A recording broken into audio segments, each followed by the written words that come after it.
Okay, Five on a Treasure Island, Chapter 2, The Strange Cousin. The children's aunt had been watching for the car.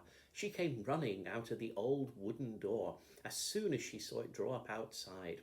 The children liked the look of her at once. "Welcome to Kirin," she cried. "Hello, all of you. It's lovely to see you. And what big children!" There were kisses all round, and then the children went into the house. They liked it. It felt old and rather mysterious somehow, and the furniture was old and very beautiful. "Where's Georgina?" asked Anne, looking around for her unknown cousin. "Oh, the naughty girl. I told her to wait in the garden for you," said her aunt. "Now she's gone off somewhere. I must tell you, children, you may find George a bit difficult at first. She's always been one on her own, you know, and at first may not like you being here. But you mustn't take any notice of that. She'll be all right in a short time. It's very glad for George's sake that you were able to come. She badly needs other children to play with." "Do you call her George?" asked Anne in surprise. "I thought her name was Georgina." "So it is," said her aunt, "but George hates being a girl, and we have to call her George as if she were a boy. The naughty girl won't answer if we call her Georgina." The children thought that Georgina sounded rather exciting. They wished she would come, but she didn't. Their Uncle Quentin suddenly appeared instead. He was a most extraordinary looking man, very tall, very dark, and with a rather fierce frown on his wide forehead. "Hello, Quentin," said Daddy. "It's a long time since I've seen you. I hope these three won't disturb you very much in your work." "Quentin is working on a very difficult book," said Aunt Fanny, "but I've given him a room all to himself on the other side of the house, so I don't expect he will be disturbed." Their uncle looked at the three children and nodded to them. The frown didn't come off his face, and they all felt a little scared, and were glad that he was to work in another part of the house. "Where's George?" he said in a deep voice. "Gone off somewhere again," said Aunt Fanny, vexed. "I told her she was to stay here and meet her cousins." "She wants a good talking to," said Uncle Quentin. The children couldn't quite make out whether he was joking or not. "Well, children, I hope you have a good time here, and maybe you will knock a little common sense into George." There was no room at Kirin Cottage for Mother and Daddy to stay the night, so after a hurried supper, they left to stay at a hotel in the nearest town. They would drive back to London immediately after breakfast the next day, so they said goodbye to the children that night. Georgina still hadn't appeared. "I'm sorry we haven't seen Georgina," said Mother. "Just give her our love and tell her we hope she'll enjoy playing with Dick, Julian and Anne." Then Mother and Daddy went. The children felt a little bit lonely as they saw the big car disappear round the corner of the road.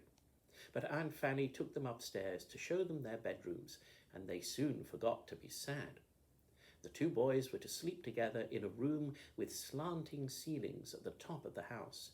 It had a marvellous view of the bay. The boys were really delighted with it. Anne was to sleep with Georgina in a smaller room, whose windows looked over the moors at the back of the house. But one side window looked over the sea, which pleased Anne very much. It was a nice room, and red roses nodded their heads in at the window. "I do wish Georgina would come," Anne said to her aunt. "I want to see what she's like." "Well, she's a funny little girl," said her aunt. "She can be very rude and haughty, but she's kind at heart, very loyal, and absolutely truthful. Once she makes friends with you, she will always be your friend. But she finds it very difficult indeed to make friends, which is a great pity." Anne suddenly yawned. The boys frowned at her because they knew what would happen next, and it did. "Poor Anne, how tired you are. You must all go to bed straight away and have a good night. Then you will wake up quite fresh tomorrow," said Aunt Fanny. "Anne, you are an idiot," said Dick crossly when his aunt had gone out of the room. "You know quite well what grown-ups think as soon as we yawn. I did want to go down on the beach for a while."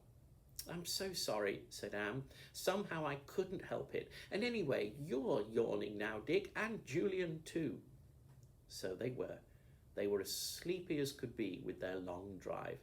Secretly, all of them longed to cuddle down into bed and shut their eyes. I wonder where Georgina is, said Anne, when she said good night to the boys and went to her own room. Isn't she odd, not waiting to welcome us, and not coming in to supper, and not in even yet? After all, she's sleeping in my room. Goodness. All the three children were fast asleep before Georgina came up to bed. They didn't hear her open Anne's door. They didn't hear her get undressed and clean her teeth. They didn't hear the creak of her bed as she got into it. They were so tired that they heard nothing at all until the sun awoke them in the morning. When Anne awoke, she couldn't at first think where she was. She lay in her little bed and looked up at the slanting ceiling and at the red roses that nodded at the open window, and suddenly remembered all in a rush where she was. I'm at Kirin Bay, and it's the holidays, she said to herself, and she screwed up her legs with joy. Then she looked across at the other bed. In it lay the figure of another child curled up under the bedclothes. Anne could just see the top of a curly head, and that was all. When the figure stirred a little, Anne spoke. I say, are you Georgina? The child in the opposite bed sat up and looked across at Anne. She had very short curly hair, almost as short as a boy's. Her face was burned a dark brown with the sun, and her very blue eyes looked as bright as forget-me-nots in her face. But her mouth was rather sulky, and she had a frown like her father's. No, she said, I'm not Georgina. Oh, said Anne in surprise. Then who are you? I'm George, said the girl. I shall only answer if you call me George. I hate being a girl. I won't be. I don't like doing the things that girls do. I like doing the things that boys do. I can climb better than any boy and swim faster too. I can sail a boat as well as any fisher boy on this coast. You're to call me George. Then I'll speak to you, but I shan't if you don't. Oh, said Anne, thinking that her new cousin was most extraordinary. All right, I don't care what I call you. George is a nice name, I think. I don't much like Georgina. Anyway, you look like a boy. Do I really? Said George, the frown leaving her face for a moment. Mother was awfully cross with me when I cut my hair short. I had hair all round my neck. It was awful. The two girls stared at one another for a moment. Don't you simply hate being a girl? Asked George. No, of course not, said Anne. You see, I do like pretty frocks, and I love my dolls, and you can't do that if you're a boy. Phew! Fancy bothering about pretty frocks, said George in a scornful voice. And dolls. Well, you are a baby. That's all I can say. Anne felt offended. You're not very polite, she said. You won't find that my brothers take much notice of you if you act as if you know everything. They're real boys, not pretend boys like you.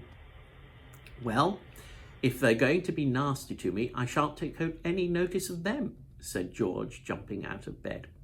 I didn't want any of you to come anyway, interfering with my life here. I'm quite happy on my own.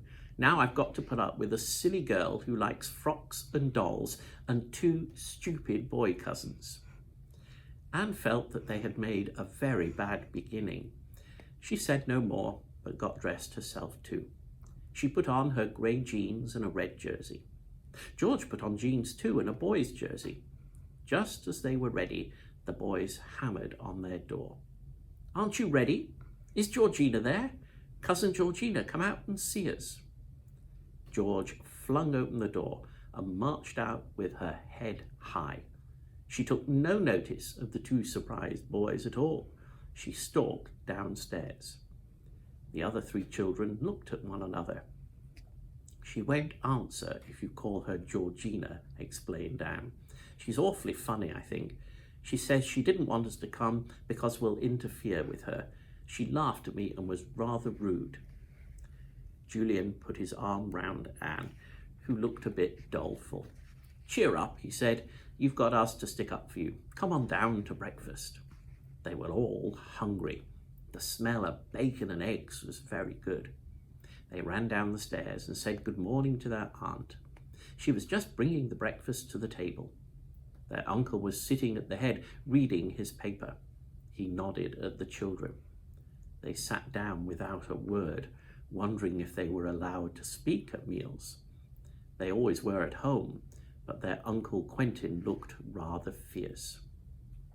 George was there, buttering a piece of toast. She scowled at the three children. "Don't look like that, George," said her mother. "I hope you've made friends already. It will be fun for you to play together. You must take your cousins to see the bay this morning and show them the best places to bathe." "I'm going fishing," said George. Her father looked up at once. "You are not," he said. "You are going to show a few good manners for a change and take your cousins to the bay. Do you hear me?"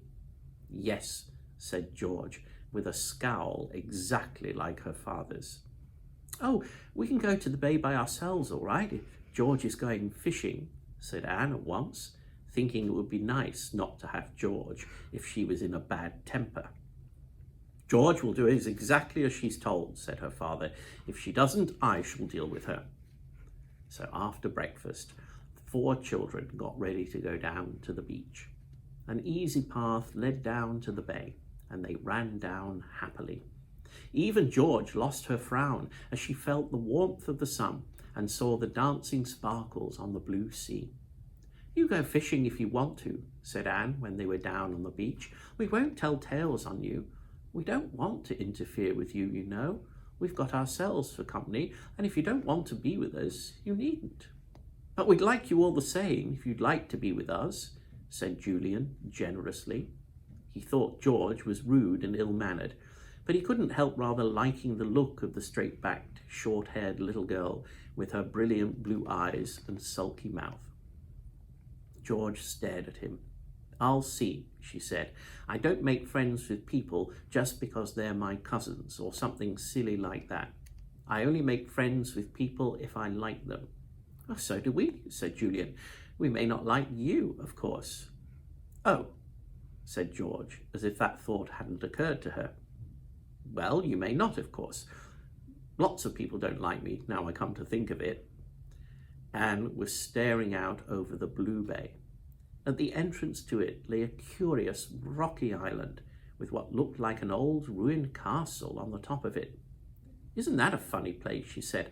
"I wonder what it's called." "It's called Kirin Island," said George, her eyes as blue as the sea as she turned to look at it. "It's a lovely place to go. If I like you, I may take you there someday, but I don't promise. The only way to get there is by boat." "Who does the funny island belong to?" asked Julian. George made a most surprising answer. "It belongs to me," she said. "At least it will belong to me someday. It will be my very own island and my very own castle."